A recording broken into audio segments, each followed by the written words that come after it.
마음 중심에 말씀이 있습니까? 라고 하는 제목입니다. 제가 초등학교를 다니던 40년 전의 이야기입니다. 2학년이 되자 엄청난 숙제 하나가 저에게 생겼습니다. 그 숙제는 다름 아닌 구구단을 외우는 것이었습니다. 숙제를 내어주신 선생님께서는 산수 시간 외에도 꼭 집에 가기 전에 검사를 하셨습니다. 그리고 벌청소와 더불어 나머지 공부도 시켰습니다. 저도 처음에 2단을 못 외워서 벌청소도 하고 배고픈데 남아서 이 9구단 2단을 외웠던 가슴 시리고 배고팠던 그러한 추억이 있습니다. 초등학생이 되면 반드시 외워야 할 3가지가 있습니다. 9구단과 국기에 대한 맹세, 그리고 애국가 1절입니다. 국기에 대한 맹세, 애국가는 매주 월요일 조회 시간 모여서 하도 많이 하다 보니까 그냥 외워졌습니다. 그러나 9구단은 혼자만의 시간 속에서 외워야만 했습니다.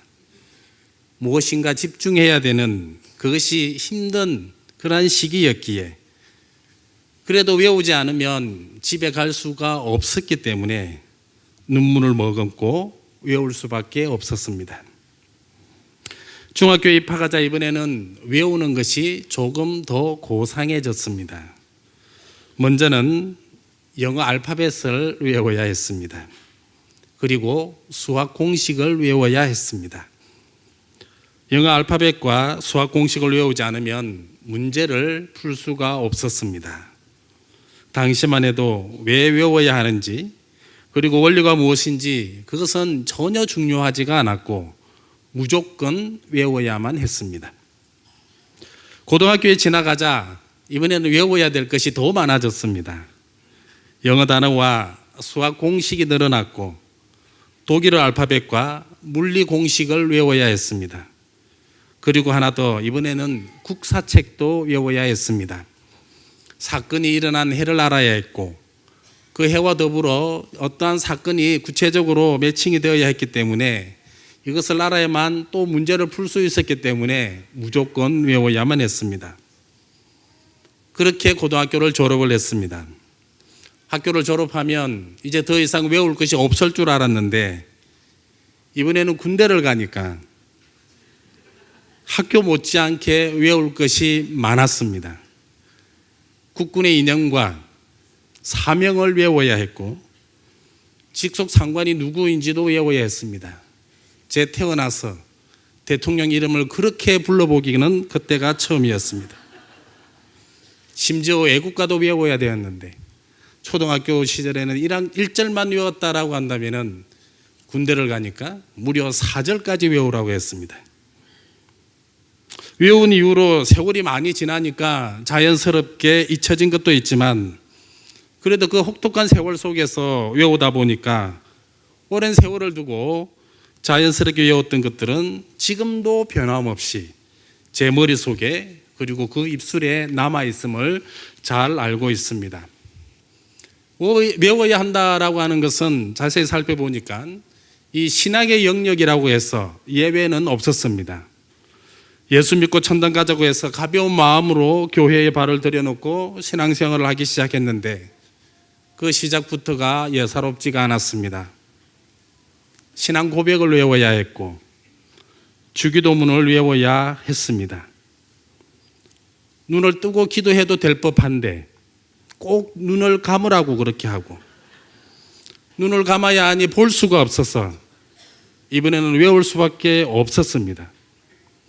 선생님은 항상 눈을 뜨고 기도했고 학생인 우리는 항상 눈을 감고 기도를 해야만 했습니다. 십계명을 외워야 했고 수련회 가서는 말씀을 외우지 않으면 밥을 주지를 않았습니다. 밥을 먹지 못하는 그 자체는 사실 서럽지는 않았습니다. 그러나 이 간단한 이것을 왜 못 외운가? 나 자신이 부끄럽고 한심스러워 반드시 외우고 말았습니다. 결국 이렇게 외운 것은 평생을 가기 마련이다라고 하는 겁니다. 오늘 우리가 읽은 본문의 말씀은 쇠마로 시작하는 우리가 잘 알고 있는 그러한 말씀입니다. 쇠마는 우리말로 번역을 하자면은 들으라라고 하는 말입니다. 무엇을 들어야 합니까? 하나님을 사랑해야 할 것과 이 자녀들에게 하나님 사랑하기를 가르치는 바로 그러한 명령의 말씀을 우리는 들어야 합니다. 그리고 그 명령의 마지막은 외우는 것이었습니다. 마음에 새기게 만드는 것이었음을 우리는 잘 알고 있습니다. 보통 사랑이다라고 하는 것, 내 마음에서 우러나서 내가 자발적으로 행해야 되는 것이 분명 사랑입니다. 자발적인 것이 아니라 강제로 무엇인가 하게 되면 그때부터는 사랑이 아닙니다. 따라서 강제로 누구를 사랑하라고 한다고 해서 사랑할 수도 없고, 내 마음에 들지 않음으로 인하여 사랑은 그냥 마음조차 줄 수 없음도 우리는 잘 알고 있습니다. 그럼에도 불구하고 성경은 오늘 우리들에게 뭐라고 말씀합니까? 하나님을 사랑하라 이렇게 말씀하십니다. 하나님을 사랑해야 하는 주체로서 인간은 어쩌면 관심도 전혀 없어 보이는데 일방적으로 하나님을 사랑하라 그렇게 말씀하고 계십니다. 그것도 다시 살펴보니까 마음을 다하여 사랑해야 되고 뜻을 다하여 사랑해야 되고 힘을 다하여 사랑하라 그렇게 말씀하고 있습니다. 오늘 이 주신 말씀, 정말 내가 하나님을 사랑할 수 있을까? 정말 내가 하나님을 사랑해야 될까라고 하는 그러한 믿음 속에서, 그런 불신앙 속에서 어쩌면 이 말씀을 받았지만, 그러나 그 분명한 뜻을 이해하다 보면 그 의미마저 달라질 것이고 하나님을 사랑할 수밖에 없음도 이제는 우리가 알게 됨을 알아갈 것입니다. 마음을 다하여 사랑하라라고 하는 뜻은 무엇입니까? 마음이다라고 하는 것은 인격을 말을 하고 있습니다. 따라서 마음을 다하는 사랑은 인격적인 사랑을 의미하고 하나님을 향한 거짓 없는 사랑을 의미합니다. 두 번째로 뜻을 다하는 사랑은 어떠한 사랑입니까? 바로 영혼을 다하여 사랑하는 것을 의미합니다. 이는 장인이 물건이나 이 예술 작품을 만들 때 어떻게 만든다고 이야기를 합니까? 혼을 쏟아부어 만든다라고 이야기를 합니다. 그런데 여기서 이야기를 하고 있는 뜻을 다하여 사랑한다라고 하는 것은 장인이 혼을 쏟아붓는 그 이상의 마음으로 참으로 사랑해야 된다라고 하는 것을 의미합니다. 우리가 하나님께 예배하러 나오셨습니까? 그러면 그 예배가 뜻을 다하여 드리는 예배, 영혼을 다하여 드리는 예배가 되어야 하듯이 우리가 하나님을 사랑하는 것 그 또한 우리의 영혼을 다하여 사랑해야 된다라고 하는 것을 기억해야 할 것입니다. 세 번째로 힘을 다하는 사랑은 과연 무엇을 의미합니까? 그것은 생각에 의한 사랑이 아니고 말에 의한 사랑이 아니고 실제로 행하는 사랑을 의미합니다. 그것도 하나님이 나에게 허락하신 풍성함 속에서 하나님이 나에게 주신 것이 있으니까 그 주신 것 그 이상으로 하나님께 되돌려 드리는 그 구체적 사랑이 뜻을 다하는 사랑이다, 힘을 다하는 사랑이다라고 하는 것입니다. 오늘 우리에게 주신 이 세마의 말씀, 마음을 다하고 뜻을 다하고 힘을 다하는 사랑은 언뜻 보면 내가 사랑하고자 하는 그러한 마음이 없어도 사랑하라고 하기 때문에 강제로 사랑할 수밖에 없는 그러한 말씀으로 보입니다. 그러나 자세히 들여다보시면 명령 때문에 우리가 사랑을 하는 것이 아니라 내가 사랑할 수밖에 없는 그러한 사랑으로 하나님께서는 만들어 가셨고 그 상황 속에서 내가 나서서 적극적으로 사랑하는 것임을 우리는 알 수가 있습니다. 하나님을 향한 사랑은 억지로 뜸흘려서 사랑하는 것이 아니라 어쩌면 나의 마음에서부터 진심으로 시작하는 나의 자발적인 사랑이 될 수밖에 없음을 오늘 말씀을 통하여 우리들에게 잘 알려주고 있다라고 하는 것입니다. 또 하나 기억해야 될 것이 무엇입니까? 바로 사랑이다라고 하는 것입니다. 이 사랑이다라고 하는 것, 어쩌면 부모와 자식의 관계를 제외하고 상대방이 나의 사랑을 받아주지 아니하고 상대방이 나의 사랑을 밀어낼 때 그것은 진정한 사랑이 될 수가 없습니다. 상대방이 진정 나의 사랑을 받아주어야만 비로소 그 사랑은 빛을 발할 수가 있음을 우리는 잘 알고 있습니다. 상대방의 의지와 의사와는 상관없이 내가 일방적으로 사랑한다고 하면 그건 짝사랑이 되고 심지어 스토킹이 될 수밖에 없음을 우리는 잘 알고 있습니다. 그러나 하나님은 먼저 사랑을 우리들 가운데에 허락하여 주셨습니다. 우리가 하나님을 사랑할 수 있게 하신 것이고 그 사랑을 이제는 하나님께서 받을 준비가 되어 주셨다라고 하는 것입니다. 그래서 이제 인간인 우리가 비로소 하나님을 대상으로 하여 우리가 사랑을 할 수 있게 된 것입니다.